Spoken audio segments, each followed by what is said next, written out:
बहुत समय पहले की बात है। महाभारत युद्ध के बाद एक दिन अर्जुन बहुत उदास बैठे थे। उन्होंने श्री कृष्ण से कहा, मधुसूदन, यह जीवन बड़ा कठिन है। कभी सफलता मिलती है, कभी असफलता, कभी मित्र साथ छोड़ जाते हैं तो कभी अपने ही विरोध करने लगते हैं। मन में निराशा घर कर गई है। क्या इस जीवन में सच्चा सुख संभव है? श्री कृष्ण मुस्कुराए और अर्जुन का हाथ पकड़कर एक सुंदर बगीचे में ले गए। वहां एक पौधा आधा सूखा हुआ था और आधा हरा भरा। कृष्ण ने अर्जुन से पूछा, बताओ यह पौधा कैसा है? अर्जुन ने कहा, प्रभु, यह पौधा अधमरा है, आधा हिस्सा तो सूख चुका है। श्री कृष्ण बोले, परंतु देखो, इसके हरे पत्ते अब भी जीवित हैं। जीवन भी कुछ ऐसा ही है अर्जुन। कठिनाइयां जीवन का सूखा भाग है और अवसर हरे पत्तों की तरह हैं। यदि तुम केवल सूखे हिस्से को देखोगे तो निराशा में डूब जाओगे, लेकिन यदि हरे हिस्से को देखो तो आशा जीवित रहेगी। अर्जुन चुपचाप श्री कृष्ण की बातें सुनते रहे।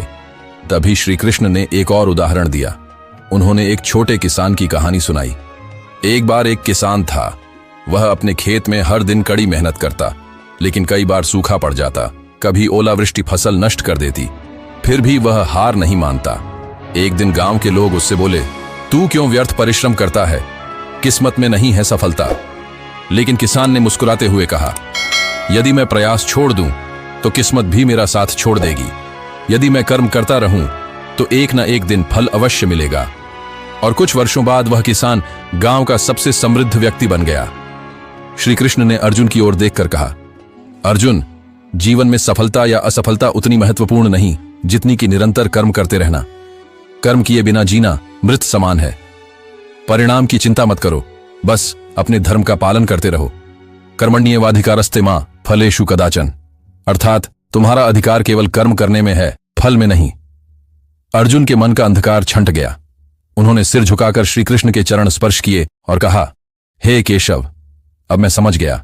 जब तक जीवन है, कर्म पथ पर अग्रसर रहना ही सच्ची भक्ति है। उस दिन से अर्जुन ने अपने जीवन को कर्म और सेवा के लिए समर्पित कर दिया। यह कथा हमें सिखाती है कि जीवन में कितनी भी कठिनाइयां क्यों ना आए, हमें निरंतर अपने कर्म करते रहना चाहिए। हार मानना उचित नहीं है। श्री कृष्ण का संदेश है कि सच्ची विजय हमेशा धैर्य, विश्वास और निरंतर प्रयास से मिलती है। राधे राधे।